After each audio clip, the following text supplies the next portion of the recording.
Speaker. I call Andrew Little. Thank you, Mr. Speaker. Well, that was a speech, I think the totality of which was easily encapsulated in that member's admission that when he was self-employed, he was incapable of negotiating a decent rate for himself.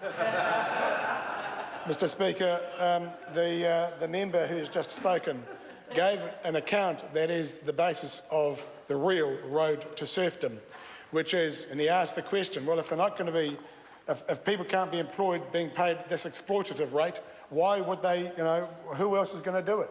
That is the question that exploiters ask. We just want somebody who we can pay as cheap a rate as possible to. On this side of the House, we stand for the dignity of labour. That's right. And the dignity of work and the decency of work. The way the world is going at the moment, it's not about jobs, it is about work.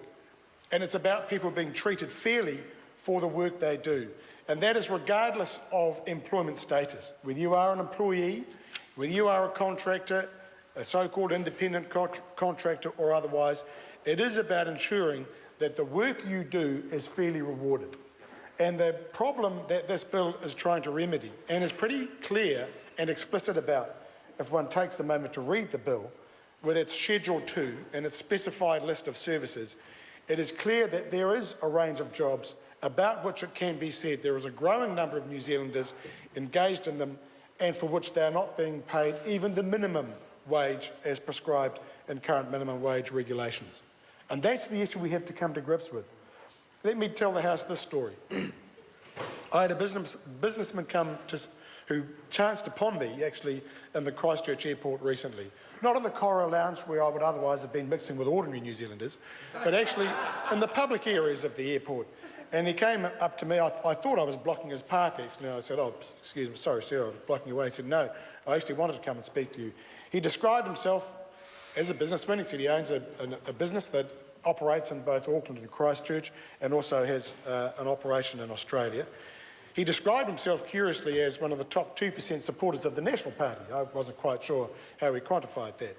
But he said, I've long been a supporter of the current government, but he said, I have increasing disquiet, and on two issues. And the first issue he raised is the rate of wages that New Zealanders are being paid. And he proudly told me, and I was very admirable from what he told me, that the minimum rate of pay in his business, which is a manufacturing and distribution business, was $21 an hour. He said if somebody comes in off the street into a semi-skilled role, that is what they will get paid. And he provides training, and he's got skilled level of labour and the technical and professional levels in his business as well. But he said he finds it unbelievable that people are being paid at $15.25 an hour and sometimes just above for responsible work. And we talked about, the fact that, for example, in aged care, that is, rates of pay for a lot of those workers is at $15.25 or just above. And he said that's not right. He said we have a major problem in this country. People are too many people are being paid too little for the work that they do. And we know that one of the developments over the last few years is that increasingly workers have been shifted off conventional employment arrangements and put onto these contractor arrangements, sometimes with not a great deal of real choice. It may be of interest to the previous speaker to know that actually the reality of employment relationships, where you have the owner of a business or a manager representing the owner of the business, dealing with somebody who provides their skills and time and talent to that business, the relationship is not an equal one. And most people, they want to work and they want to do the best in their work. But if they are told your position is being disestablished, but we have this role over here under a contract that we will call an independent contract, actually a lot of people feel compelled by circumstance to accept that as an arrangement.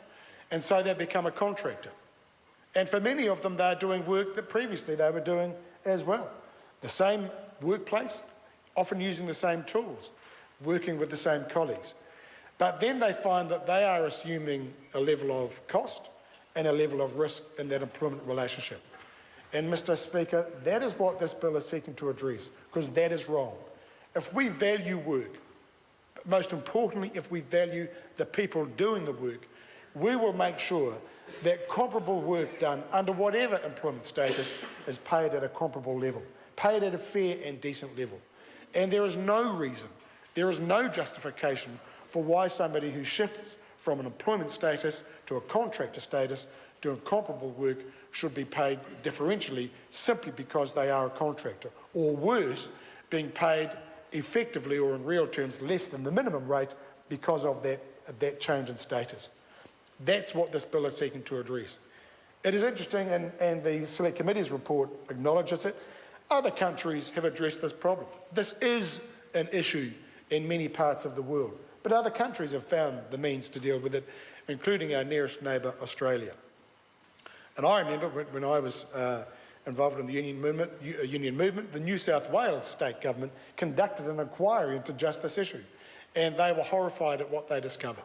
And they were able to regulate at a state basis, and now there is federal regulation as well, that ensures that if you are doing on a contract basis work of a specified nature, and it's quite clear that it's not dependent on a client walking in the door, as might happen with a taxi driver, that you ought to be paid at least at the minimum, regulated minimum wage level for the work that you are doing.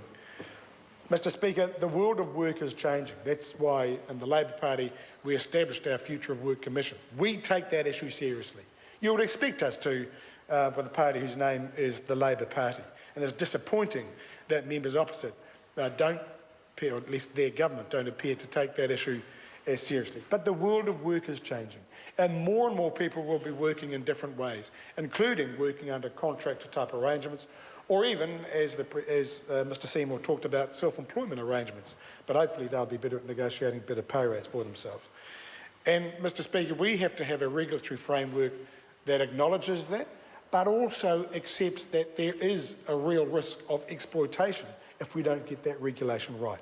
And this bill is about accepting that the real risk of exploitation of some if we don't get the regulatory framework right. This is a good bill. This is a bill that deals with a problem that is around today and is only getting bigger. It's a problem that other countries have managed to solve, and it's a problem that this bill solves if the House is prepared to support it. It is disappointing to see that the majority of the Select Committee has recommended that it not proceed, but it is within the power of this House and those members with a conscience and those members who want to be part of a country that celebrates good and decent work to do the right thing, support this bill in its second reading. Let's have a committee stage debate, tease out each part of the bill, and if Mr. Seymour and his colleagues on that side of the House have concern about specific aspects of it, let's consider their alternatives. Let's see the SOPs that will provide an alternative to the issues. But let's accept, as at least I think the Select Committee in their summary, I think did at least impliedly accept, there is a problem. There is a problem. They were just concerned that maybe it was too hard to fix, or there were too many fixes required to make it. Well, this bill is very explicit and it is very specific, and it shows that it is capable of fixing the problem, and that will benefit at least some people who are otherwise going to suffer as a result. Mr. Seymour talked about the productivity problem that we have in this country, and that is a big problem. It's a problem of investment, it's a problem about technology, but it's not a problem that gets fixed by paying those doing the work less and less and less. That is a way of fixing the productivity problem. You just pay people less and less. That's the exploitative way. That's the road to serfdom. And this bill is about a road to prosperity for the people affected, for contract workers, but actually in the end for all New Zealand, and that's why we're supporting this bill. Mr. Speaker.